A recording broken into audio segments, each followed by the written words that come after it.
I want to talk about TMJ for a minute. So TMJ stands for temporomandibular joint. That is your jaw joint. You've got one on each side, of course, to help open and close your jaw. It's a very strange joint. So there's a disc, and you can see the anatomy here. There's an articular disc, and there's a kind of it's not a ball and socket, but it's a kind of, they fit together sort of a U shape, and then that peg of the jaw fits in there.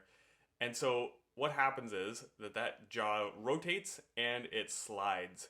So the jaw can open, but then to get way open, it actually has to slide out, almost dislocate. It's not really a dislocation, but that type of movement to move, and so you can open your jaw adequately. Now what happens is that disc can get injured or damaged, and so you might have a clicking feeling. Sometimes there's joint pain, of course, right in that area. It can cause earaches, headaches sometimes.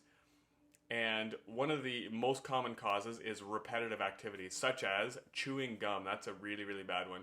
But it can also be from things like biting down an apple. So opening your mouth way up and then trying to create power to bite through that apple. That's a really compromised position for that jaw joint. Chewing on big pieces of meat, heavy cuts of meat like that. So it's simple suggestions there. Just, cut your apple up a little bit more. Pieces of steak, cut them into smaller pieces, especially fruit, that kind of thing. Just cut it up into smaller bits. Even if you have to take it with you, cut it ahead of time. But that helps that jaw a whole lot. Now here's what you can do. A couple simple things. If you look again at the masseter muscle under the joint, you can see in the picture here. And the temporalis muscle is up above the joint. So what we're going to do is do a little bit of massage across those fibers. So if you make a fist, open your jaw just to relax it a little bit, and you're going to basically just massage across the joint like that. Again, letting your jaw relax the best you can. Same thing here. And you can do that also from about a half open position as well, like open your mouth. And that's a little bit tender for me, and so I know that I don't have pain there, but I know those muscles are a little bit irritated because it's tender doing that.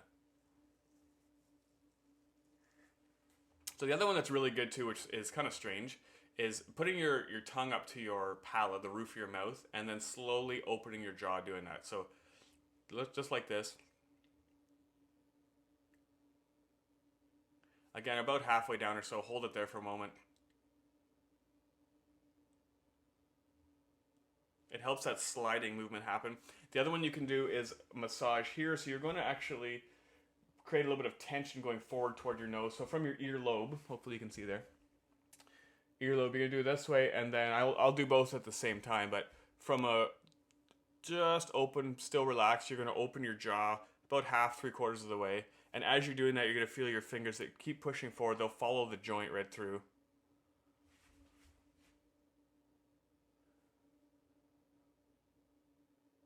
That one's really helpful to move the joint thoroughly, but also to free up any restrictions that might be happening in that disc. So hopefully those techniques are useful for you, especially the cutting food into smaller bits, and even again, just a little bit of massage. It's easy to do, even driving around the computer when you've got even just a moment like that. If you have any questions, let me know. Hopefully that's useful for you if you've got any issues with your TMJ.